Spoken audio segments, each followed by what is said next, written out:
معزز سامعین، عید الاضحیٰ وہ عید جو قربانی کی عید کہلاتی ہے۔ مسلمان ابتدائے اسلام سے اس قربانی اور اس واقعے کو یاد کرنے کے لیے جو 4000 سال سے زائد عرصے پہلے پیش آیا تھا، اس قربانی کی عید کو مناتے چلے آ رہے ہیں۔ اتنا عرصہ گزرنے کے باوجود اس قربانی کی اہمیت اور اس کی یاد میں کوئی کمی واقع نہیں ہوئی۔ بے شک ایسے بے شمار لوگ ہوں گے جو دکھاوے کے لیے قربانیاں کرتے اور صرف خوشی کی تقریب کے طور پر اس عید کو یاد رکھتے ہیں، لیکن ایک مومن اس قربانی کی اہمیت اور اس کی روح کو یاد رکھتا ہے۔ اللہ تعالیٰ نے اس واقعے کو قرآن کریم میں محفوظ کر کے ہمیشہ کے لیے قربانی کا ایک معیار قائم فرما دیا۔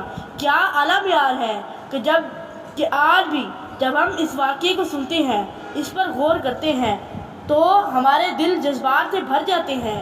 یہ کوئی معمولی بات نہیں کہ ایک شخص کو بڑھاپے میں 90 سال کی عمر کے قریب اولاد عطا ہوتی ہے اور اللہ تعالیٰ حکم دیتا ہے کہ اپنے اس لڑکے کو ذبح کر دو، اور وہ شخص اپنے اکلوتے لڑکے کو ذبح کرنے کے لیے تیار ہو جاتا ہے۔ اس بچے کے جواب کو بھی قرآن کریم نے محفوظ کر دیا: اے میرے باپ، جو کچھ بھی خدا کہتا ہے تو وہی کر۔ یہ جواب خوشی سے قربانی دینے والوں کے لیے ایک مثال ہے، اور نوجوانوں کو بتایا گیا ہے کہ قربانی کے لیے تیار رہنے والوں کے یہ جواب اور یہ معیار ہونے چاہیے۔ بے مثال قربانی کے ان واقعات سے ہم جذبات سے لبریز ہو جاتے ہیں۔ اکثر لوگوں کی آنکھیں آنسوؤں سے بھر جاتی ہیں، لیکن ہمارے لیے اتنا ہی کافی نہیں۔ ہم اس کے ساتھ اپنے ہر قربانی کے لیے تیار رہنے کے عہد کا جائزہ لینے کی ضرورت ہے۔ حضرت ابراہیم علیہ السلام کا اللہ تعالیٰ کے حکم پر بیٹے کی قربانی کے لیے فوری تیار ہو جانا اس لحاظ سے بھی زیادہ اہمیت رکھتا ہے کہ آپ علیہ السلام بہت نرم دل واقع ہوئے تھے، لیکن خدا تعالیٰ کا حکم ملتے ہی آپ علیہ السلام نے اپنے ذاتی درد اور محبت کو ایک طرف رکھ کر اللہ تعالیٰ کی محبت کو ہر چیز پر مقدم کر لیا۔ خدا تعالیٰ سے وفا، محبت اور قربانی کے اس امتیاز نے آپ علیہ السلام کو دوسروں سے ممتاز کر دیا، اور قیامت تک جب مسلمان حضرت صلی اللہ علیہ وآلہ وسلم پر درود بھیجیں گے تو ابراہیم علیہ السلام کا ذکر ضرور ہوگا۔ ہر مسلمان قرآن پڑھنے والا اور ہر درود پڑھنے والا جانتا ہے کہ خدا تعالیٰ نے اس قربانی کو یاد رکھا اور قیامت تک کے لیے امر کر دیا۔ حضرت ابراہیم علیہ السلام نے قربانی کر کے اس سوچ کو دل و دماغ پر حاوی کر لیا کہ میری قربانی کی کوئی حقیقت نہیں، بلکہ یہ خدا تعالیٰ کا احسان ہے کہ اس نے مجھے اس قربانی کے قابل سمجھا۔ بس قربانی کے لیے تیار رہنے کا عہد کرتے وقت ہمیں بھی اسی سوچ کو دل و دماغ پر حاوی کرنے کی کوشش کرنی چاہیے۔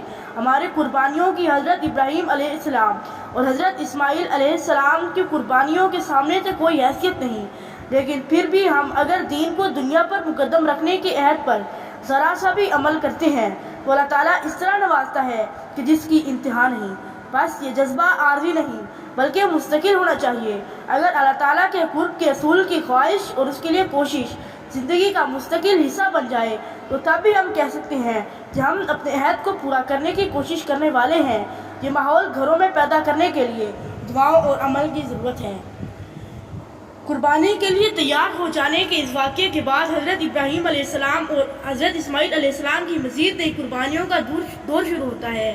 اس نئے دور میں صرف ابراہیم علیہ السلام اور اسماعیل علیہ السلام ہی نہیں، بلکہ اللہ تعالیٰ نے حضرت ابراہیم علیہ السلام کی بیوی اور اسماعیل علیہ السلام کی والدہ کو بھی قربانی میں شریک کر کے مردوں کے لیے یہ مثال قائم کر دی کہ اگر تم حقیقی نیک ہو تو تمہارا اثر تمہاری بیویوں پر بھی ظاہر ہونا چاہیے۔ چوری پھرنا تو ایک وقتی قربانی تھی، لیکن خوف، تنہائی اور جدائی کی قربانی کے لیے اللہ تعالیٰ نے پورے خاندان سے مطالبہ کیا تو حضرت ابراہیم علیہ السلام حضرت ہاجرہ اور حضرت اسماعیل علیہ السلام کو بے آب و گیا وادی میں چھوڑ آئے۔ حضرت ہاجرہ نے بھی توکل اللہ کا بے نظیر نمونہ دکھاتے ہوئے بے خوف ہو کر خود کو اس قربانی کے لیے پیش کر دیا۔ اللہ تعالیٰ نے اس قربانی کے طفیل ان کے ذریعے ایک ایسی زبردست قوم بنائی جس میں حضرت خاتم الانبیاء صلی اللہ علیہ وآلہ وسلم جیسا عظیم المرتبت نبی مبعوث فرمایا، اور اس طرح تمام دنیا حضرت اسماعیل علیہ السلام کے قدموں میں لا کر ڈال دی۔ حضرت صلی اللہ علیہ وآلہ وسلم کے طفیل آج لاکھوں کروڑوں لوگ حج و عمرہ کرتے ہیں تو حضرت ہاجرہ کی اس قربانی کی یاد بھی تازہ کرتے ہیں۔ اللہ تعالیٰ ہمارے اندر حقیقی قربانی کا مادہ پیدا کرے، ہم ہمیشہ دین کو دنیا پر مقدم کرنے والے ہوں۔ ہر آنے والی قربانی کی عید ہمیں اسلام کی ترقی کی نئی منزلیں دکھانے والی ہو. ہم ایسی مقبول قربانیاں کرنے والے ہوں جس کی فیوز و برکات ہم دنیا و آخرت میں حاصل کرنے والے بنتے چلے جائیں. آمین ثم آمین.